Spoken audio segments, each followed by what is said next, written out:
India news में हूं आपके साथ अनन्या विजय। एक बार फिर से आपका स्वागत है। भारत के लिए आज का दिन बहुत बड़ा है। G20 की एक सफल मेजबानी और न्यू दिल्ली डिक्लेरेशन में तमाम मुद्दों को लेकर तमाम देशों के बीच जो सहमति बनी, इसके जरिए भारत ने एक बड़ा संदेश दुनिया भर को दिया है। और साथ ही प्रधानमंत्री नरेंद्र मोदी की तरफ से जब कहा गया सबका साथ, सबका विश्वास, सबका जिससे एक तरह से ये कहा जा सकता है कि सबको साथ लेकर चलने की बात उनकी तरफ से कही गई।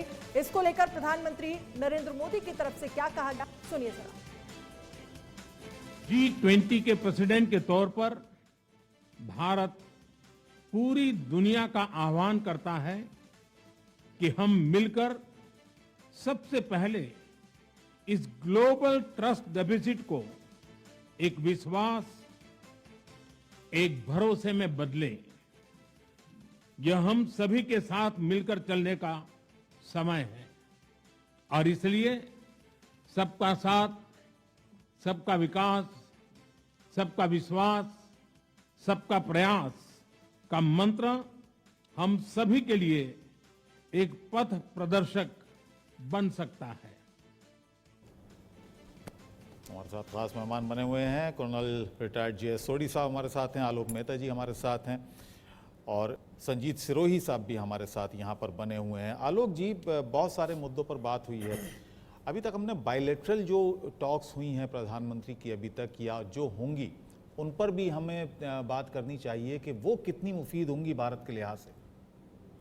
देखिए, मुझे लगता है कि ये भी एक बड़ा मुद्दा है, चूँकि ये समिट जिस तरह की है और ऐसी और भी जो समिट होती हैं या यूनाइटेड नेशंस में भी जब भारत के प्रधानमंत्री जाते हैं तो जो बायलैटरल बातचीत है वो और ज़्यादा महत्वपूर्ण, क्योंकि वो सामने नहीं दिखती, अंदर होती जी। सबसे अधिक मैं महत्वपूर्ण मानता हूँ ब्रिटिश प्राइम मिनिस्टर के साथ जो वार्ता हुई है, उसके और ज़्यादा डिटेल्स तो अभी नहीं आए, लेकिन जिस तरह से उन्होंने खुल करके कहा है कि किसी भी कीमत पर खालिस्तानी या इस तरह के जो आतंकवादी गुट हैं इनको बर्दाश्त नहीं किया जाएगा और भारत के साथ तालमेल करके, और ब्रिटेन का ये कहना इसका मतलब है कि कनाडा और अमेरिका के लिए भी संदेश है, उनके यहाँ भी ऐसे तत्व मौजूद हैं जी। तो ये जो बातचीत है फ्रांस के साथ, वो आज लेट पहुँचे हैं लेकिन शायद आज यदि मुलाकात हुई या कल तक हो जाएगी, तो उनके साथ जो हमारा चूँकि सबसे सोवियत संघ से भी कुछ मामलों में उससे उसकी मित्रता हमारे बहुत काम आई है, क्योंकि 98 से जिस तरह से उसके साथ समझौते हुए,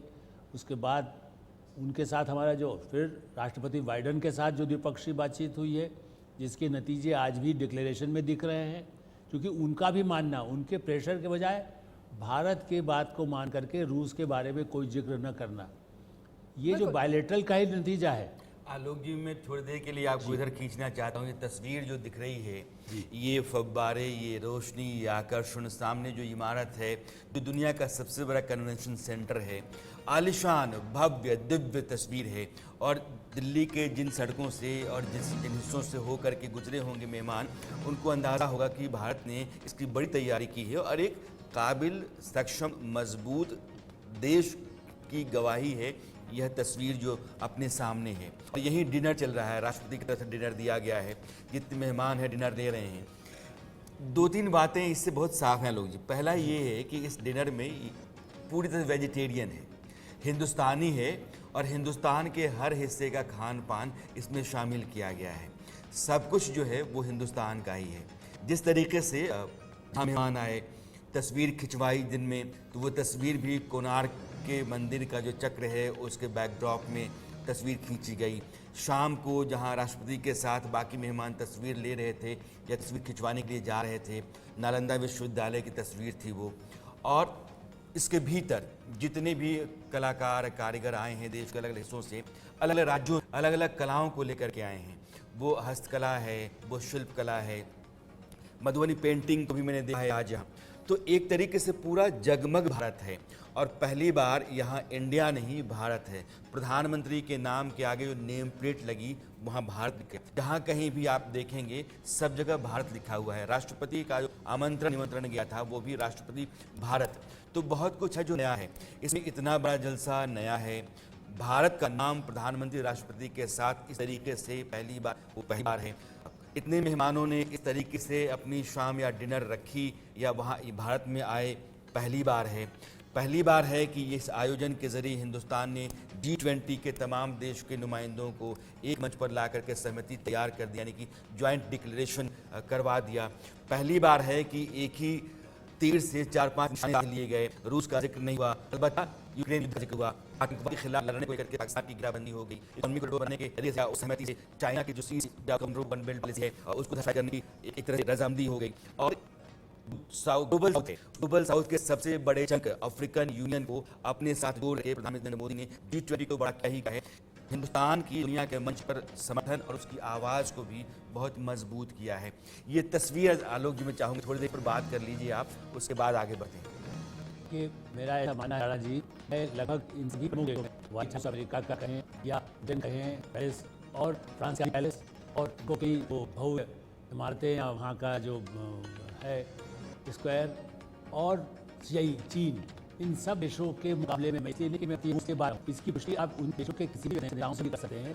उससे भव्यता ऐसा ये राजभवन बना हुआ है, समझ कराएं। उसके बाद ये मंडप बनाए, भारत के बाद एक हमारा ये प्रगति मैदान ही बनाए, हमारी संसद तो नहीं बनकर खड़ी हुई।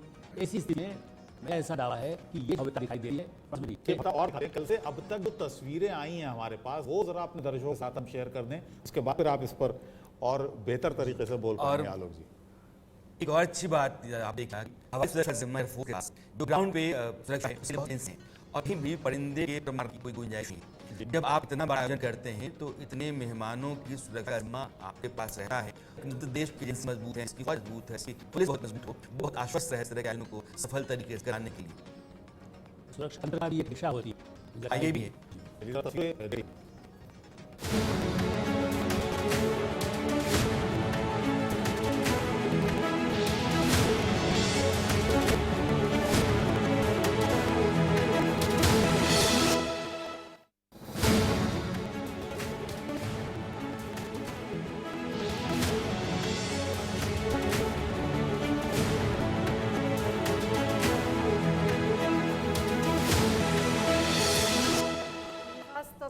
कल जब 6 बजे से तमाम जो राष्ट्राध्यक्ष हैं उनका आना शुरू हुआ और किस तरह से भारत ने उनका क्या दिल खोलकर, और आज हम तस्वीरें देख रहे थे तमाम राष्ट्राध्यक्ष पहुंच रहे थे, उसके ठीक पीछे तस्वीर लगाई गई थी नालंदा यूनिवर्सिटी की। और सुबह जब हमने देखा, जब वो कोणार्क के मंदिर का वो चक्र की तस्वीर थी, कैसे भारत जो है वो दुनिया के सामने खुद को शोकेस कर रहा है। ये हम अपनी संस्कृति को, हम अपनी कला को कैसे दुनिया के साथ शेयर कर रहे हैं। आलोक जी, इसके जरिए ये मैसेज, और साथ ही एक चीज का और मैं जिक्र करना चाहूंगी, क्योंकि मैंने देखा जो तमाम खास मेहमान पहुंच रहे थे डिनर के लिए, तो हमने देखा जनरली आप जब भारत से बाहर होते हैं, वो तमाम खास मेहमान जो कि विदेशी हैं वो अलग अपने गेटअप में नजर आते हैं, लेकिन आज कोई साड़ी पहनकर पहुंच रहा है, तो कोई कुर्ते में नजर आ रहा है जिसमें कश्मीरी एम्ब्रॉयडरी है। कैसे हम कैसे भारतीयता हमारे अंदर है वो हम सबके सामने दिखा रहे हैं, शेयर कर रहे हैं। आप बाजार लगाया गया है जहाँ पर हमारे संवाददाता उस बारे में बता रहे थे पहले भी, और इसलिए आप उनमें से कैसे कैसे चुन के उन भारतीय वस्तुओं का, भारत के सामान का, कोई राजस्थान का लाख का काम हाथ से करके बना करके वहाँ दे रहा है और वो लोग ले जा रहे हैं और उसके बाद अपने देश में जाकर के दिखाएंगे। देखिए भारत में इस कल्चर को, अभी जैसे नालंदा की बात की गई, उसी तरह से आप कोणार्क मंदिर का वो आगाम लेकर के प्रतिनिधि उनके सामने आते थे। इसलिए मुझे लगता है कि ये ऐतिहासिक भारत की संस्कृति, भारत का आधुनिक, उसके साथ डिजिटल क्रांति भी, सब विदेशी जो मेहमान हैं उनको एक मोबाइल फोन दे करके और डिजिटल से कैसे 1,000 रुपया उस डाला हुआ है कि चाहे वो सोचता है वो 50 और डाले और और सामान तरीके से कश्मीरी शॉल ले रहा है, कोई कश्मीरी दूसरी चीज़ ले रहा है, कोई पंजाब का सामान ले रहा है, कोई राजस्थान से ले रहा है, कोई केरल से, कोई नॉर्थ ईस्ट से। तो इन चीज़ों को सबको समेट कर भारत को एक अलग तरह से पेश किया जाना। बिल्कुल, इसी पर मैं श्री से भी एक कमेंट चाहूंगी कि जिस तरह आपने डिजिटल क्रांति का जिक्र किया, डिजिटल क्रांति में भारत ने जिस तरह से किया है, जो इतिहास है, इतनी बड़ी आबादी और डिजिटल पेमेंट, जो एक तरह से कहा जा सकता है कि दुनिया के लिए एक बहुत बड़ी सीख है। ये तकनीकी हम दुनिया को दिखा तो रहे हैं और इसका आदान प्रदान भी कहीं ना कहीं होगा इस तस्वीर के जरिए। देखिए, ये जो डिजिटल का है ये हमारे लिए बड़े फख्र की बात है, क्योंकि अगर आप किसी फ्रूट के पास भी जाएं और आप जो है डिजिटल पेमेंट कर रहे हैं, तो ये मेरे को लगता है कि किसी भी देश में इतनी बड़ी उपलब्धि नहीं हो सकती कल तक जो है डिजिटल पेमेंट हो रही है।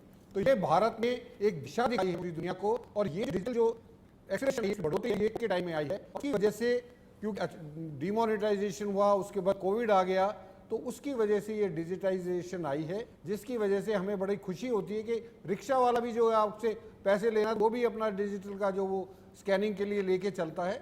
तो ये बहुत बड़ी उपलब्धि है भारत देश के लिए, और ये पूरी दुनिया को दिखाने के लिए कि डिजिटल से हम हर चीज़ कैसे सॉल्व कर सकते हैं।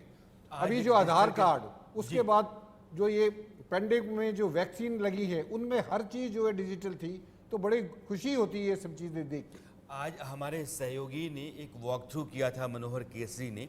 यहीं आने वाले समय में भारतीय रिजर्व बैंक और भारत की सरकार, इन दोनों ने कंपनी के साथ समझौता किया है। तो जो यूपीआई ऐप हमारा होता है, जिससे हम पेमेंट करते हैं, हम क्यूआर कोड के स्कैन करते हैं, नंबर डालते हैं, फिर उसके बाद अमाउंट डालते हैं, फिर पिन डालते हैं और हम पेमेंट कर देते हैं। अगर हमको पैसा निकालना है अपने बैंक अकाउंट से, तब भी हम यूपीआई का इस्तेमाल कर सकते हैं। हम जाएंगे, अमाउंट डालेंगे, उसके बाद जो क्यूआर कोड आएगा उसको स्कैन करेंगे, फिर अपना पिन डालेंगे, पिन डालते ही जितना अमाउंट हम डाल रहे थे मशीन से उतना अमाउंट आ जाएगा। तो ये यूपीआई पेमेंट और डिजिटल पेमेंट में एक नई सहूलियत लोगों के सामने आ जाएगी। लेकिन मैं सोढ़ी साहब के पास जाना चाहता हूँ। सोढ़ी साहब, ये पहली बार है कि हिंदुस्तान दोनों धड़ों के साथ, वो अमेरिका और रूस की तरफ में जा रहा हूं, क्योंकि मैं रूस, चीन, ईरान जैसे देशों को एक तरफ मानता हूं, बराबर से बात कर रहा है, सेतु के तौर पे बात कर रहा है। हमने एक नॉन अलाइंड मूवमेंट भी चलाया। नॉन अलाइंड कंट्रीज का बहुत बड़ा अगुवा हिंदुस्तान रहा। एक बड़ा आयोजन इंदिरा जी की अगुवाई में 1983 में हुआ भी। लेकिन इतिहास इस बात का गवाह है कि 65 का युद्ध हो, 71 का युद्ध हो, या उसके बाद जो हालात हमारे रहे, 62 का युद्ध हो, तो हम धीरे धीरे रूस की तरफ चले गए, क्योंकि अमेरिका के पास हम जाने की कोशिश करते हैं। अमेरिका ने हमारी बात सुनी नहीं, हमें मदद दी नहीं, और आखिरकार हम रूस की तरफ चले गए और रूस के पाले में हम खड़ा हुआ देश माने जाते रहे। धीरे धीरे धीरे धीरे हम आकर के वहाँ खड़ा हो गए हैं, जहाँ रूस के साथ आज उस दोस्ती को निभा रहे हैं, लेकिन अमेरिका और पश्चिमी देशों के साथ विकास के रास्ते पर आगे बढ़ रहे हैं। आज नरेंद्र मोदी ने कहा कि यह युद्ध का समय नहीं है, जो उनका पुराना बयान है आज के घोषणा पत्र में डाला गया। साथ साथ यह भी कहा गया कि विकास के लिए सभी देशों को आगे आना चाहिए। न्यूक्लियर वॉर या न्यूक्लियर वेपन का इस्तेमाल, ये इसका विरोध किया जाना चाहिए। अब हिंदुस्तान ने अपनी एक राय तैयार कर ली कि हम युद्ध नहीं लड़ना चाहते हैं, हम विकास की तरफ जाना चाहते हैं, मानव मात्र के कल्याण के लिए काम करना चाहते हैं। फिर भी चीन, चूंकि वो अपना नक्शा जारी करता है, उसमें भारत के हिस्सों को दिखाता है, भारत के साथ लगातार टकराव मोलता है। अब ऐसी स्थिति में युद्ध जो है वो हमारे विकास के रास्ते को रोकता है, लेकिन चीन को सबक सिखाने के लिए आपको हो सकता है कि उस युद्ध के रास्ते पर जाना पड़े। यह जो स्थिति है भारत के लिए, यह थोड़ी असमंजस वाली बनाती है। लेकिन इस वक्त में जब G20 की बैठक है, भारत का अपना स्टैंड साफ है, दुनिया का जो बाइपोलर दुनिया है उसको आप देख रहे हैं, हिंदुस्तान आपको कहां खड़ा हुआ दिखता है? आपने सही कहा कि भारत युद्ध नहीं चाहता है, लेकिन ये मंशा भारत की है, पाकिस्तान और चीन की ये मंशा नहीं है। पाकिस्तान और चीन युद्ध चाहते हैं। 8 जुलाई 2013 को चीनी सरकार के अखबार, जिसका नाम है विन बी पू, उसमें एक लेख छपा था जिसका शीर्षक था 6 जंग जो चीन लड़ेगा अगले 50 साल में। उसमें पहले जंग का जिक्र है कि चीन और अमेरिका का युद्ध होगा ताइवान के ऊपर।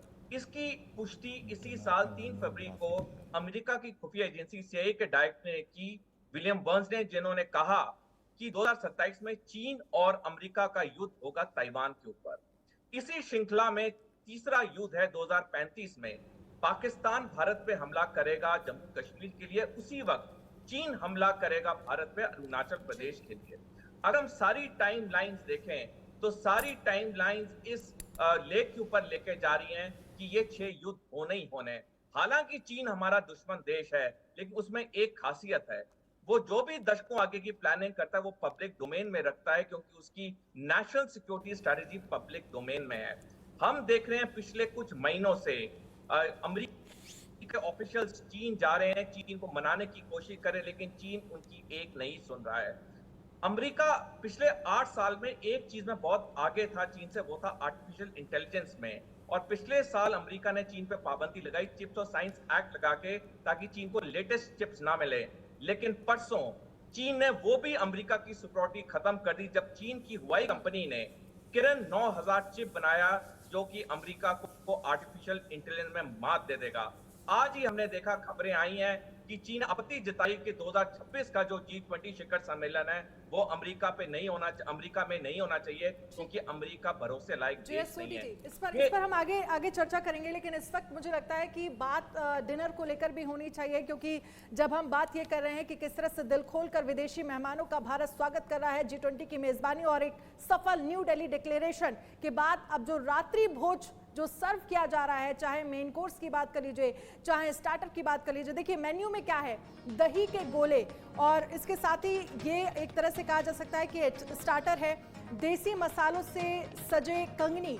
इस पर मैं आलोक जी आपका भी कमेंट चाहूंगी और राणा सर आपका भी इस पर एक कमेंट की किस तरह से जो तमाम मेहमान आए हैं उन्हें एक तो वेजिटेरियन खाना परोसा जा रहा है, ग्लेज्ड फॉरेस्ट मशरूम, पूरी तरह से ये कहा जा सकता है कि भारतीयता जो है वो चाहे आपके पहनावे को लेकर हो, चाहे आपके खान पान को लेकर हो, वो साफ दुनिया की तरफ, भारत की तरफ से रखी जा रही है, शोकेस की जा रही है। देखिए हमारे पास खाने से लेकर पहनावे तक हर जगह, हर क्षेत्र में बहुत ऑप्शंस हैं।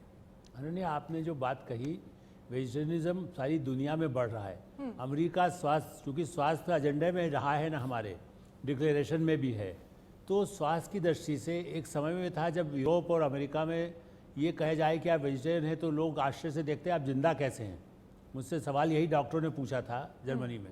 इसलिए मैं कह सकता हूँ कि आज ये स्थिति आई है कि भारत अपने खाद्यान्न को लेकर, वैसे ठीक है होटल्स में जो व्यवस्था की गई उसमें नॉन वेज भी भारत सरकार ने बाकायदा जो इंतजाम हुए हैं उसमें उन लोगों को जो विदेशी मेहमान हैं, लेकिन राष्ट्रपति के यहाँ चूँकि, और जहाँ पर वो उड़ीसा की मतलब नेत्री रही हैं वहाँ से आई हैं, एक अच्छे मैंने उस तरह से कहना चाहिए कि भारत की ट्राइबल संस्कृति भी कहें, भारत का पूर्व का कल्चर कहें, और इस तरह के खाद्यान्न को रखकर गुजरात के हों, महाराष्ट्र के हों, नॉर्थ ईस्ट के हों, तो एक उस तरह से भारत में जो बाजरा और ज्वार जिसको हम कहते हैं कि गांव का भी जो खाना है वो विदेशी मेहमानों को पता चले कि भारत अनाज में एक्सपोर्ट करने की, गेहूं तो है ही, उस तरह के ब्रेड और महाराष्ट्रियन भोजन में इसके साथ वो भी शामिल है।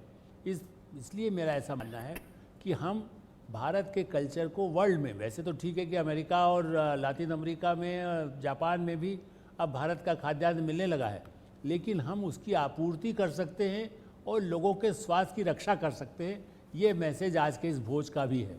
और इसके साथ ही वैसे भी हम लोग घूमने कहीं जाते हैं, किसी देश में जाते हैं या किसी इलाके में जाते हैं, तो हम सोचते हैं कि जो हम रोज़ाना खाते हैं वो तो नहीं खाएं, वहाँ का जो डिश है उसी को टेस्ट किया जाए। बिल्कुल। तो अब आप हिंदुस्तान आ गए हैं तो अपना ही खाना खाएंगे, क्या मतलब है इसका? आप हमारा खा कर देखिए, हो सकता है कि आपको लगे कि दुनिया में ऐसा खाना आपने कहीं नहीं खाया होगा। तो मिलेट्स भी हैं, कश्मीरी कॉफ़ी भी है, देश के जितने भी व्यंजन होते हैं वो सारे के सारे रखे गए हैं। हम चला रहे हैं और एक बार ये सारे बता भी दें, ये कश्मीरी कहवा है, ये ग्लेज्ड मशरूम जिसका जिक्र अभी अनन्या कर रही थी, ये कॉफ़ी भी हमारे यहाँ जो पैदा हुई, हाँ हमारी पैदावार साउथ है। इंडिया में इंडिया ज़्यादा फिल्टर लोग कॉफी। इसको पसंद करते हैं। फिल्टर कॉफ़ी जो है, दार्जिलिंग चाय अपने आप में बहुत ज़्यादा स्पेशलिटी ये चाय रखती है जो दार्जिलिंग से आती है, और मुझे लगता है कि बहुत ज़्यादा कॉस्टली भी होती है ये चाय। कश्मीरी कहवा जो वहाँ का ये स्पेशल है, कहवा जो लोग कश्मीर जाते हैं वो कहवा पीना बहुत ज़्यादा पसंद करते हैं। दिल्ली इसके हाट साथ में ही भी और चर्चा उस पर भी होनी चाहिए कि डिनर पे क्या दिया जा रहा है, क्या चीजें हैं वहां पर, जो तमाम राष्ट्र अध्यक्षों के बीच अनौपचारिक बातें होंगी, आज चाहे दिन भर को लेकर हो, चाहे डिक्लेरेशन को लेकर हो, वो भी अपने आप में बहुत महत्वपूर्ण होंगी। आलोक जी, लेकिन इस तरह की जो डिनर होते हैं जिसमें अलग अलग देशों के राष्ट्राध्यक्ष हैं, उनके राजनयिक हैं, तो बात क्या होती होगी? दिन भर तो आपने बायलैटरल डायलॉग कर लिया, मल्टीलैटरल डायलॉग कर लिया, आपने समिट की बात भी कर ली है, तो डिनर पे जब आप होते हैं तो क्या बात करते हैं? देखिए राणा जी, इसमें होता ये है कि जैसे जिस टेबल पर बैठे थी 4 लोग हैं, तो एक भारत का, एक यूरोप का, एक सऊदी अरब का, एक अमेरिका, मतलब जो जिसके लिए थोड़ा सा तो पहले से तय होता है, और बाहर टेबल पर भी उन्हें अंदर घुसने से पहले लगा होता है कि किसको कहाँ। वैसे जो राष्ट्रपतियों को तो खुद भी बताया जाता है, उनको हमारा प्रोटोकॉल रहता है, लेकिन ये नहीं होता है कि अच्छा चलिए राणा जी, आलोक जी आप सब साथ साथ हैं, आप एक टेबल पर बैठ जाएं। राणा जी किसी और टेबल पर बैठकर भारत की बात करेंगे, हम किसी और टेबल पर बैठकर अफ्रीका वालों के साथ बात करेंगे। इसलिए इस तरह के आयोजन में उस संवाद को कैसे मिलाया जाए। अब ये ठीक है कि और भोजन के समय थोड़ा सा तो भोजन पर आप कम बात होती है, दूसरी बातें भी कई बार अकेले में, जैसे आपको या साथ में हमें कल इस तरह से जो विचार होगा भारत के बारे में या रूस के बारे में, तब हमें क्या इस पर कुछ किया जा सकता है। और उसके पहले भी, चूँकि उसके पहले कोई शरबत या दिया जाए पेय जिसको कह सकते हैं हम लोग, हमारे यहाँ शराब उस तरह से नहीं परोसी जाती, लेकिन जहाँ इस तरह के आयोजन होते हैं उसमें उस समय भी एक अनौपचारिक जब खड़े हो, पहले सबके आने के पहले भी विदेश मंत्री हैं, भारत के और जो मेहमान आए हुए हैं उनको भी मिलने का एक अवसर, जैसे हमारे यहाँ के नीतीश कुमार वहाँ पहुँचे हों, अभी हमारे उसके फ़ोटो नहीं आए हैं, लेकिन यदि ममता बनर्जी आई हों तो वो शेख हसीना से मिल रही हैं, नमस्कार चमत्कार हो रहा है। वहीं अनौपचारिक कुछ बातचीत 2 घंटे का जो प्रोग्राम है वो लगभग 3 घंटे चलता है, आने वाला भी 1 घंटे पहले आता है, कुछ लोग जो उनके टॉप के लीडर्स तो बाद में आएंगे लेकिन दूसरे लोग आते हैं। इसलिए इसको सरल ये ढंग से कहा जाए कि खाने से थोड़ा मुंह मीठा करिए और थोड़ा सा तीखी मिर्ची भी यदि है तो पता चले कि हाँ इसमें कहीं ना कहीं ऐसे संकट के स्थितियाँ आती है तो मिर्ची से भी कैसे निपटना है। जी संजीत जी, एक और इशू पर आते हैं जिस पर चर्चा हुई है आज मीटिंग्स में, दोनों सेशंस में। बायोफ्यूल अलायंस बना है कि बायोफ्यूल अलायंस और उसके जो अगुवा हैं, उसके जो फाउंडिंग मेंबर हैं, भारत, अमेरिका और ब्राज़ील होंगे। इसका क्या असर पड़ेगा पूरी दुनिया पर? देखिए, ये जो फ्यूल है एनर्जी का है, आपने देखा होगा यूक्रेन क्राइसिस के बाद एनर्जी क्राइसिस बहुत बड़ा मुद्दा है और ये मुद्दा हर देश के सामने ये मुद्दा है और ख़ास तौर पर जो डेवलपिंग कंट्रीज़ हैं उनके लिए ये ज़्यादा मुश्किल है कि कोई क्रूड प्राइजेज, ऑयल प्राइजेज बढ़ गए, गैस प्राइजेज बढ़ने से उससे है। तो ये जो बायोफ्यूल का है इसमें जो 3 देश मिले हैं, ये 3 देश बाकी देशों को दिशा दिखाएंगे जिससे ये आने वाले समय में इस तरह की मुश्किलें ना आए। इसमें 2 बातें मैं जोड़ना चाहता हूँ। जो हमारी फॉसिल एनर्जी होती है, जिस पेट्रोल डीजल, उसका विकल्प लेकर के जब आप आते हैं बायोमास से, यानी पेड़ से, पौधों से, आप और भी नेचुरल जो आपके इंडस्ट्रियल वेस्ट होते हैं, एग्रीकल्चर वेस्ट होते हैं, तो और उनके ये जरिए पहली तस्वीर डिनर की आई है। ऋषि सुनक आप देख रहे हैं, निर्मला सीतारमण भी आप तस्वीरों में देख सकते हैं, दोनों आपस में बातचीत करते हुए नजर आ रहे हैं। और आज जब ऋषि सुनक का स्वागत यहाँ पर हुआ तो भारत के दामाद सन इन लॉ के तौर पर भी किया गया। और मुझे लगता है कि ऋषि सुनक जो है जिस तरह से वो सनातन को लेकर बात करते रहे हैं, वो कहते रहे हैं कि रक्षाबंधन का कैसे उन्होंने फेस्टिवल सेलिब्रेट किया, मुरारी बापूजी की कथा में वो गए थे, उन्होंने सनातन का वहां पर जिक्र किया। और इसके जरिए मैं जरा ये समझना चाहूंगी क्या भारत आज ऐसे दौर में है जो तमाम राष्ट्र अध्यक्ष अपने निजी रिश्तों को भारत के साथ फ्लॉन्ट करना चाहते हैं। इसका सबसे बड़ा एग्जाम्पल मुझे लगता है कि ऋषि सुनक हैं। देखिए, FTA असली मुद्दा है। फ्री ट्रेड के लिए ये मतलब मैं तो नहीं कहूँगा, लेकिन ब्रिटेन बार बार जोर दे रहा है। और हम ये कह रहे हैं कि जो भगोड़े हैं विजय माल्या और दूसरे, उनको वापस करिए। आप खाली व्यापार पर समझौता करते हैं और हमारे यहाँ से जो चोरी करके पैसा अरबों रुपया इधर उधर करके चले गए हैं, आप उनको बार बार अभी तक वापस भेज नहीं, प्रत्यार्पण असली उस पर पेच अटका हुआ है। कल भी आने के बाद जब उन्होंने कहा तो मुझे लगता है फाइनेंशियल फ्रॉड, हाँ, फाइनेंशियल फ्रॉड को लगाम कसने और उसके लिए एक दूसरे का सहयोग करने के लिए भी G20 के इस घोषणा पत्र में जगह दी गई उसको भी। लेकिन आलोक, ये तस्वीर है ना, मुझे लगता है कि इसको एक बार पीछे जा करके देखना चाहिए। विंस्टन चर्चिल जो ब्रिटेन के प्रधानमंत्री हुआ करते थे, जब हिंदुस्तान आज़ाद हो रहा था उसके ठीक पहले थे, क्योंकि जब हिंदुस्तान आज़ाद हुआ तो एटली आ गए थे, लेकिन विंस्टन चर्चिल अपने दौर के सबसे बड़े नेता या महानायक माने जाते थे। दूसरा विश्व युद्ध जीतने वाले लोगों में से वो थे।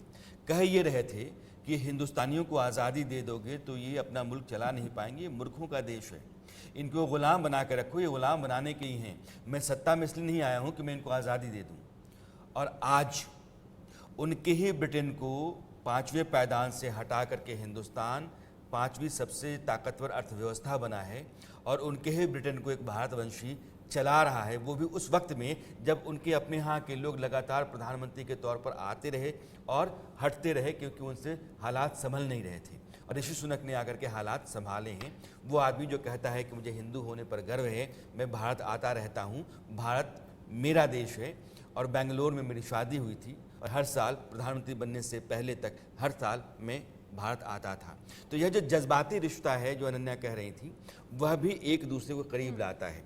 हिंदुस्तानियों का जो अपना नज़रिया है ब्रिटेन के प्रधानमंत्री को लेकर के ऋषि सुनक के आने के बाद बदल गया, क्योंकि पहले हम अंग्रेज प्रधानमंत्री समझते थे तो रिश्ता उस तरीके से रखते थे। आज ऋषि सुनक हमारे हैं और वहाँ हैं, तो एक तो गर्व का भाव होता है, दूसरा ये है कि वहाँ उनके होने से हमारे हित भी सधेंगे और उनके हित भी हम साध पाएंगे। इसके साथ ही मुझे लगता है कि क्योंकि कुछ देर पहले ही हम जिक्र कर रहे थे डिजिटल इंडिया का, भारत मंडपम में अनोखी साइकिल रखी गई है जो डिजिटल इंडिया की जर्नी बताती है। ये साइकिल आकर्षण का केंद्र बनी हुई है। एक बार जरा आप भी देखिए।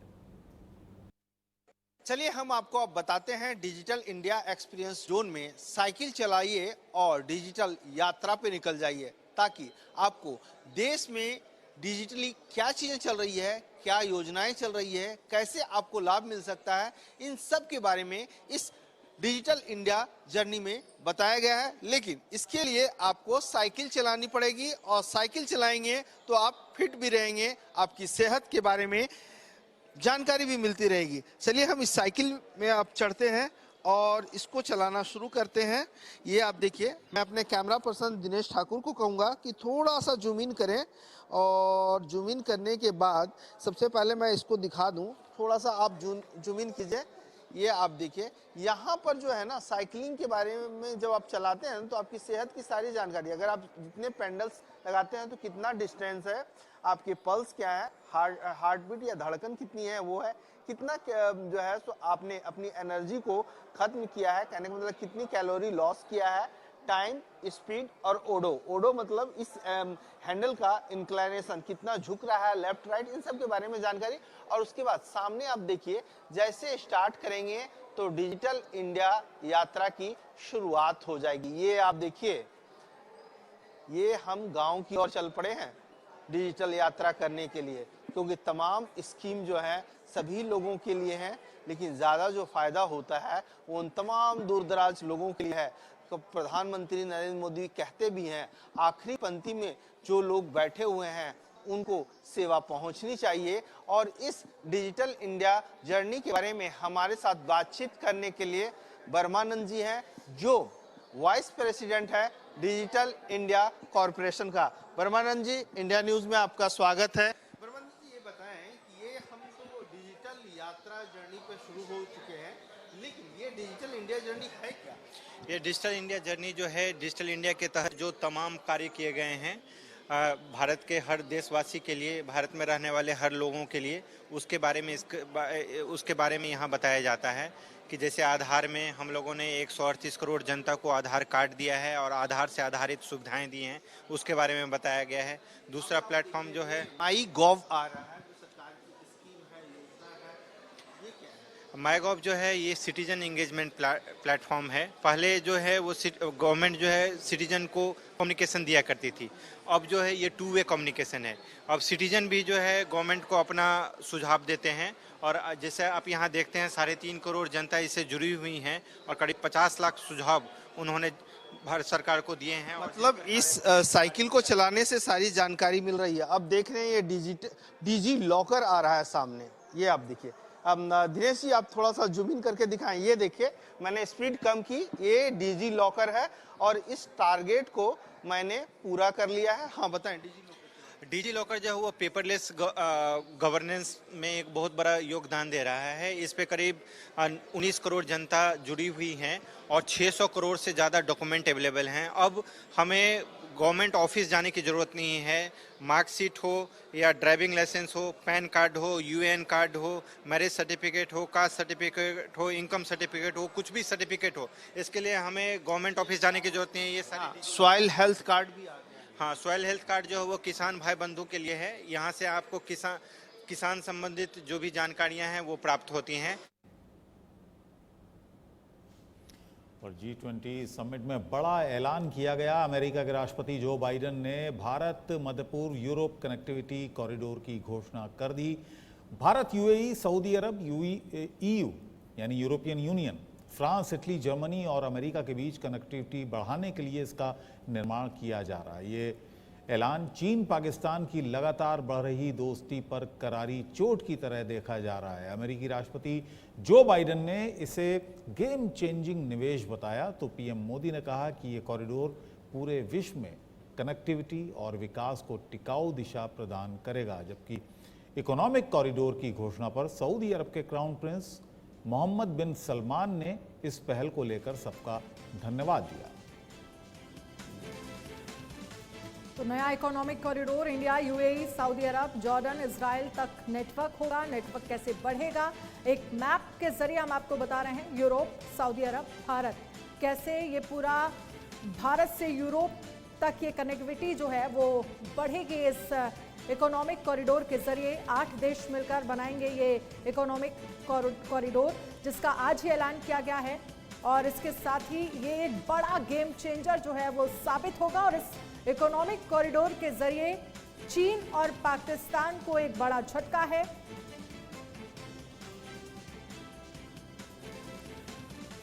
Commend the PGII launched by President Biden with the participation of Saudi Arabia in $20 billion.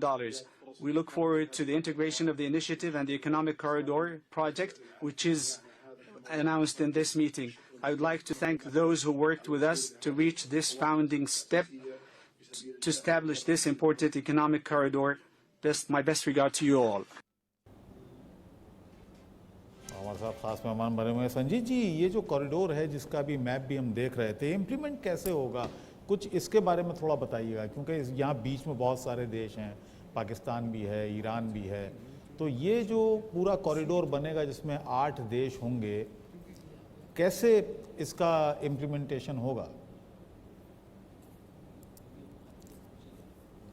Sanjeet जी के पास हम जाएंगे, लेकिन उससे पहले ये तस्वीरें जरा एक बार देख लेते हैं। देखिए, भारत मंडपम के बाहर की तस्वीरें, G20 में शामिल देशों के जो फ्लैग हैं वो आपको तस्वीरों में नजर आ रहे होंगे। साथ ही भारत मंडपम जो है वो किस तरह से एक रोशनी से नहाया हुआ है, यानी दिल्ली में एक अलग ही छोटी सी दुनिया जो है वो बसी हुई है, जहां पर ये पूरा आयोजन हो रहा है G20। और किस तरह से जगमग रोशनी से भारत मंडपम की ये तस्वीर आप देखिए, और ये नटराजन की मूर्ति जो अपने आप में बेहद खास और इस भव्यता को और बढ़ाते हुए। आलोक जी, ये जो अभी अनन्या बता रही थी, एक मैप के जरिए हम दिखा रहे थे 8 देशों का जो कनेक्टिविटी बढ़ेगी, कॉरिडोर जो बन रहा है इकोनॉमिक कॉरिडोर, इसको कैसे इम्प्लीमेंट किया जाएगा? देखिए, अभी हम यही बात कर रहे थे, हमारे जो डिफेंस एक्सपर्ट अपने साथ बैठे हैं हम, कि ये एक तो समुद्री मार्ग जिसको कह सकते हैं, क्योंकि मिडिल ईस्ट असल में इसके ज़रिए, चूँकि चाइना जिस तरह से साउथ सी और उस तरफ जो कोशिश कर रहा है, उसके मुकाबले में हम इस रास्ते से, वो भी तो कहता था कि हम यूरोप तक पहुंच जाएंगे, वो अमेरिका की बात चीन नहीं करता था। हमने जो नया रास्ता बनाया है उसमें ये ठीक है कि बीच में यदि पाकिस्तान कहीं आ रहा है तो हम उसको सी के रास्ते से जाएंगे तो निकल सकते हैं अलग। और ऐसे ही हवाई इकोनॉमिक कॉरिडोर के लिए मतलब है कि आप इकोनॉमिक संबंधों को बढ़ाने के लिए ये देश मिलकर के कितना एक दूसरे के यहाँ व्यापार कर सके, आर्थिक संबंध, लोगों के संबंध बनाने के लिए, क्योंकि व्यापार के जरिए ही तो पहुंचा था। चीन भी उसे सिल्क वाली याद दिलाता है कि साहब किस समय हमने सिल्क वाला रूट है, हम तो वो इस्तेमाल कर रहे हैं, जबकि उसका इरादा तो दूसरे तरह था। हमारा इरादा ये है कि हम अमृत बांटे। अमृत के हमारे जो वर्ष है उसकी दृष्टि से हम ये मानते हैं कि हम दूसरे देशों को इसका फ़ायदा जब पहुंचाना है, या उन देशों को भी एक दूसरे को साथ पहुंचना है, तो आप यूरोप के कई देश हैं, इटली के साथ हमारे जो संबंध है, फ्रांस के साथ है, हमारे यहाँ उन देशों के भी जो संबंध है, संयुक्त अरब अमीरात है, सऊदी अरब है, पाकिस्तान यदि जिसे रास्ते में यदि बाय रोड भी यदि जाना है तो सऊदी अरब, अमेरिका या इवन चीन भी व्यापार चाहता है। क्या पाकिस्तान उसमें अड़ंगे लगा करके, अभी तो उसको वैसे ही खाने के लाले पड़े हुए हैं, वो उस रास्ते को क्यों रोकना चाहेगा? या रोक सकता है, जब तक युद्ध की स्थिति होने की बात अलग है। तब भी समुद्री मार्ग जो मैप दिखाया गया है और जो एक्सपर्ट्स हैं, अभी मेरा मतलब है कि वो तो तैयारी कुछ की गई है, आगे इम्प्लीमेंटेशन में तो और रास्ते निकलेंगे, लेकिन अभी जो समझ में आ रहा है कि इसमें सी के रास्ते से, वायु के मार्ग से, और जहां आवश्यक है थल के मार्ग से आगे जा सकेगा। संजीत जी, इस पर भी आपका एक कमेंट चाहूंगी, क्योंकि जो मैप हम दिखा रहे थे, भारत से यूरोप तक ये पूरा इकोनॉमिक कॉरिडोर जो है वो बनाया जाएगा, जिसे 8 देश मिलकर बनाएंगे। आने वाले समय में और बात अगर हम फ्यूचर की करें तो इन तमाम देशों को क्या क्या और कैसे कैसे फायदा होगा, चीन और पाकिस्तान को कैसे नुकसान होगा, कैसे चीन पाकिस्तान के लिए बड़ा झटका है। और दूसरा सवाल यह मेरा है कि आज के अगर हम पूरे आयोजन को देखें, जो ज्वाइंट डिक्लेरेशन सामने आया है, जो कि भारत के लिए एक बहुत बड़ी उपलब्धि है, कैसे इसे भविष्य के तौर पर, भारत का कद के तौर पर और प्रधानमंत्री नरेंद्र मोदी के कद के तौर को कितना बड़ा हुआ आप मानते हैं?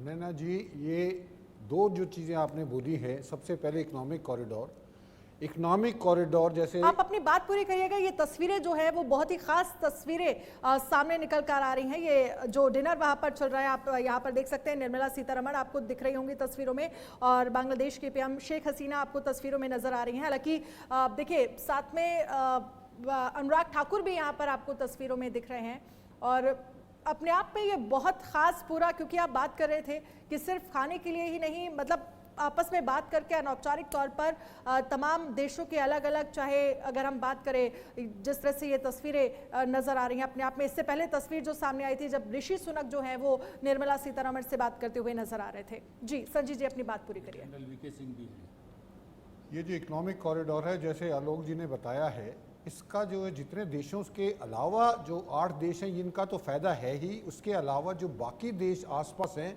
उनका भी फ़ायदा होगा। पहली बात तो ट्रांसपोर्टेशन के लिए आपको सामान भेजना है, चाहे वो तेल, कच्चा तेल लेना है, मिनरल्स आपने ले जाना है, आयरन ओर ले जाना है, जो भी चीज़ें ले जानी है वो इस रूट से आसानी से जा सकती हैं। नंबर दूसरा, इससे जो है जहाँ जहाँ से ये गुजरेगा वहाँ से जो एम्प्लॉयमेंट बढ़ेगी, लोगों का रोज़गार बढ़ेगा, लोगों की आमदनी बढ़ेगी और जो लोग हमारे देश के लोग इन देशों में काम कर रहे हैं उनको आने जाने में सुविधा होगी। तो मैं इस इकोनॉमिक कॉरिडोर को, और इसका जो सबसे बड़ा जो इसका आप अगर देखेंगे तो ये जो चाइना का जो है बॉर्डर रोड इनिशिएटिव है, आई थिंक उसको काउंटर करने के लिए इससे बड़ा और कोई रास्ता नहीं हो सकता था।